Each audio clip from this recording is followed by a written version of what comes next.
মা বাবা যদি খুশি হয়, মা বাবা যদি দোয়া করে, তিনটা জিনিস বাজান কবুল আপনার আল্লাহ দেয়। কোন যুবক যদি মা বাবা যদি খেদমত করে, আল্লাহ তিনটা পুরস্কার দেয়। এক নম্বর পুরস্কার আল্লাহ ইজ্জত বাড়িয়ে দেয়, 2 নম্বর হায়াত বাড়িয়ে দেয়, 3 নম্বর রিজিকের অভাব আল্লাহ দূর করে দেয়। যেরকম সুবহানাল্লাহ। আজ মায়ের কোনো কদর নাই, বাবার কোনো বাদান আদর নাই। শ্বশুর বাড়ি যাইয়া শ্বশুর আর শাশুড়ির জন্য আমাদের দেশের ছেলে মেয়ে বাদান পাগল হয়। যেরকম ঠিক কিনে ও বাবা বাদান, আমি একটা বাস্তব ঘটনা বলবো। বাবা বাদান ঢাকা গেছে বাদান ডাক্তার দেখানোর জন্য। ছেলের বাসা হলো ওখানে। ছেলের বাসা যখন ঢাকা, বাবা ডাক্তারে দেখাইয়া রাত হয়ে গেছে। মনে মনে চিন্তা করতেছে, এখন বাড়িতে গেলে আমার দেরি হয়ে যাবে, অতএব আমার ছেলের বাসা আছে, আমি যা ডাক দেই। রাত 10টার সময় যা বাদান নক করছে। এবার স্বামী বলতেছে, বিবি রে কে নক করলো? কয় দেখে আইসো, আমি স্টার জলসা দেখতেছি। স্বামী বলতেছে দেখে আইসো, বউ বলতেছে তুমি দেখে আইসো, কেটে আসছি। যা দেখে বাবা আসছে। কি বাবা এত রাত্রিতে আপনি?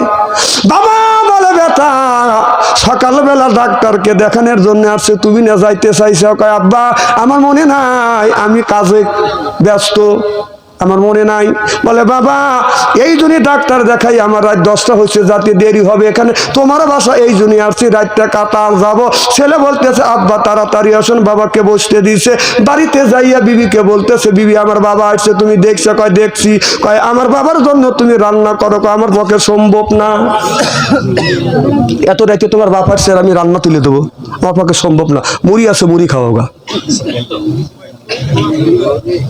ছেলে বোর সাথে তর্ক বিতর্ক করতেছে। বাবা শুনছে, শুনে ছেলেকে বলতেছে, বাবা আব্দুল খালেক আসো। কাছে আইছে যে কি? বাবা আমি খেয়ে আসছি, আমার ক্ষুধা নাই, কে খানা খাবো, ওর সাথে তুমি জর্গা করো গা, সকালবেলায় এক ব্যবস্থা হবিনি। আমার ভাইয়ের আমার আজার হলেও তো ছেলের বাবা খারাপ লাগে না? আমার ভাইয়ের আমার ছেলেটা বিছানায় শুয়ে ঘুম আসতেছে না, মনে মনে চিন্তা করতেছে, আল্লাহ আমার যে বাবা কষ্ট করে আমারে মানুষ করছে, সেই বাবা আসছে আর বাবা না খায়া শুয়ে রয়েছে, ছেলে কলিজা মানতেছে না।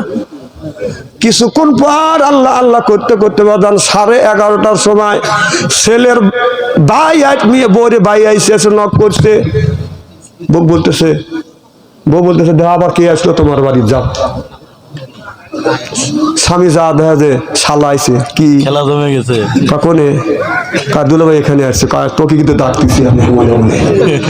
আচ্ছা বিবেকে বলে, বিবি শুয়ে রয়েছে, দেখো কে আসছে। বউ চিন্তা করতেছে, মনে হয় আরো আত্মীয় আইছে। কয় না না, দেখো তোমার ভাই আইছে। বিছনা বাজান, বিছনা থুইয়া আপনার বিছনা থুইয়া লোপকি দিয়ে বিড়ালের মতো নাচছে। আমি কয় ভাই তুই কখন আসিস, কখন রোয়ানা দিছিস? কয় সকালে রোয়ানা দিছি, আসতে দেরি হলো। কাকা রাস্তায় এলেঙ্গা জ্যাম বাজছিল, এই জন্যই আসতে রাত হয়ে গেছে। আই ভাই তাড়াতাড়ি আয়। তাড়াতাড়ি ভাইকে বাজান বসবে দিছে, কথা বুঝতেছেন না। বসতে দিয়া ফ্রিজের মধ্যে থেকে গরুর গোস্ত, আপনার মুরগির গোস্ত, মাছ, ইলিশ মাছ তৈরি করছে, গরম ভাত সুন্দর করে বাড়িয়ে আপনার ওই শালার সামনে যখন দিছে, খালি ধুমা উঠতেছে, শালা খালি মুখ চটকা দিয়েছে। রুটি বানানে এটা কি কয়? কথা কয় না? বেলাল। ওই বেলাল স্বামী হাতে নিছে, নিয়ে এক থালি তেল মাখাই দিয়েছে, বিসমিল্লাহির রহমানির রহিম। মানে বউ যদি মারেন এসব জায়গা মারেন না, মারবেন উঁচু জায়গা মারবেন, যাতে মানুষকে দেখাবেন না পারে। এটা বউ মারার কায়দা। আর এসব জায়গা মারলেন আপনাকে নারী নির্যাতনে কেস দিবে। এই জন্য মারবেন, যাই করবেন, এখানে উঁচু জায়গা মারবেন, কাপড় তুলে জানে না দেখাবেন যদি মারার দরকার হয়। এখন মা বোনেরা চলে গেছে, ওয়াজ করে দুধ পেতেছি। আমার ভাইয়েরা এবার বুট বাইকে যখন খাইতে দিছে, গরুর গোস্ত, খাসির গোস্ত, মুরগির গোস্ত, ইলিশ মাছ আর এক চামচ দেই, আমু দিয়ে যখন দিচ্ছে, ও পিছন থেকে যাইয়া বিসমিল্লাহ ছাড়াই বাড়ি চড়াইছে। যেই বাড়ি দিছে 2-3 দিয়া, বউ ও মা কইছে হালা ভাত থেকে দৌড় চড়াইছি। দুলাভাই বলতেছে তুই দৌড়িলি কায়? না দুলাভাই তুমি আমার বোনেকে মারতেছ, ওকে তুই আমার কাছে আমাকে তো মারবে না, কানা মারবো না। কায়? ওই যে শুয়ে রয়েছে কেরা? কয় আমার তাওই। আপনার বাপ? আমার বাপ তোর কি হয়? তাওই হয়। যাকে জিজ্ঞেস কর তাওই কখন হয়েছে, যাকে তাওই কখন হয়েছে। 10টায়। কখন তো আমার আব্বা ভাত খাইছে না?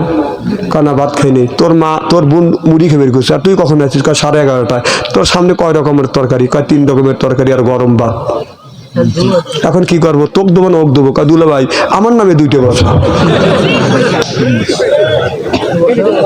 অনেক ছেলে আছে বর মা বাবাকে প্রাধান্য দেয়, নিজের মা বাবা বাদান ভাত খায় না। বাদান আপনার মা বাবা ভিক্ষা করে খায়, এরপরে শ্বশুর শাশুড়ি নিয়ে বাদান সুখে থাকে।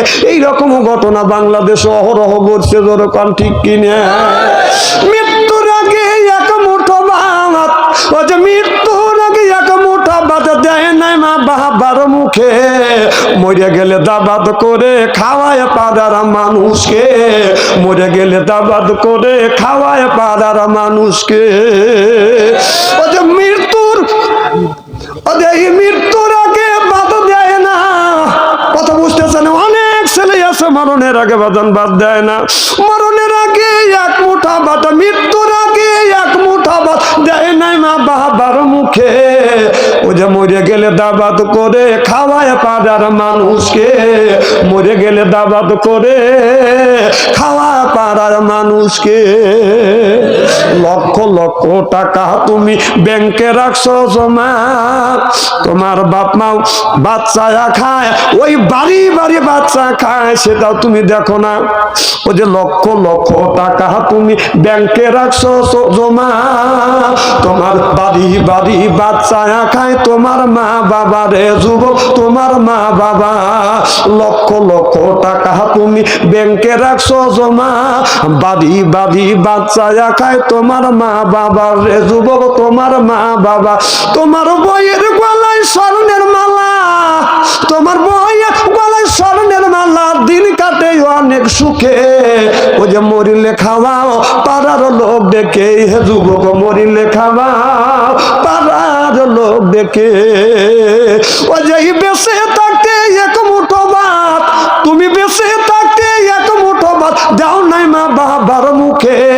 মরে গেলে দাবাত করে খাওয়াও পাড়ার মানুষকে, মরে গেলে দাবাত করে খাওয়াও পাড়ার মানুষকে। মা বাবার টাকা দিয়া করছো দালান কোঠা, মা বাবা কিছু চাইলে তোমার মনে লাগে ব্যথা, যুবক মনে লাগে ব্যথা। তোমার শাশুড়ি খায় পোলা কোরমা, তোমার শাশুড়ি খায় পোলা কোরমা, দিন কাটে অনেক সুখে। ও যে মরিলে খাওয়াও পাড়ার লোক দেখে, ই বন্ধু রে মরিলে খাওয়াও পাড়ার লোক দেখে। লক্ষ লক্ষ টাকা তুমি ব্যাংকে রাখছো জমা, বাড়ি বাড়ি বাচ্চা খায় তোমার মা বাবা রে যুবক, তোমার মা বাবা। তোমার বইয়ের গলায় স্বর্ণের হাত, তোমার বইয়ের গলায় স্বর্ণের হাত, দিন কাটে অনেক সুখে। মরিলে খাওয়াও পাড়ার লোক দেখে, হে যুবক মরিলে খাওয়াও পাড়ার লোক দেখে। যখন ঠিক কিনে মার মনে কষ্ট দিও না, বাবার মনে কষ্ট দিও না যুবক। তামাম পৃথিবীর শ্বশুর আর শাশুড়ি আসিয়া আমার পক্ষে যদি বাদান দোয়া করে, আর আপনার মা আপনার বাবা অর্থাৎ আমার ভাইজানের মা ভাইজানের বাবা, দুইজনের একজন যদি আল্লাহর কাছে যদি বলে আল্লাহ আমার সন্তানকে দেখো, বলাও শেষ, আল্লাহর আরশে আজিমে পৌঁছাও শেষ। যা হোক, রাত 12টা পার দিয়ে গেছে, আমি আর কষ্ট দেবো না। আমার বলা এবং ভাষার মধ্যে যদি ভুল হয় মেহেরবানি করে ক্ষমার দৃষ্টিতে ক্ষমা করে দিবেন, আমার জন্য দোয়া করবেন। যদি আল্লাহ কোনোদিন বাঁচা রাখে, যদি আসি, বাকি কথাগুলি পরিবেশন করা হবে ইনশাআল্লাহ। সভাপতি সব কিছু বলেন, মনোযোগ করে দিন।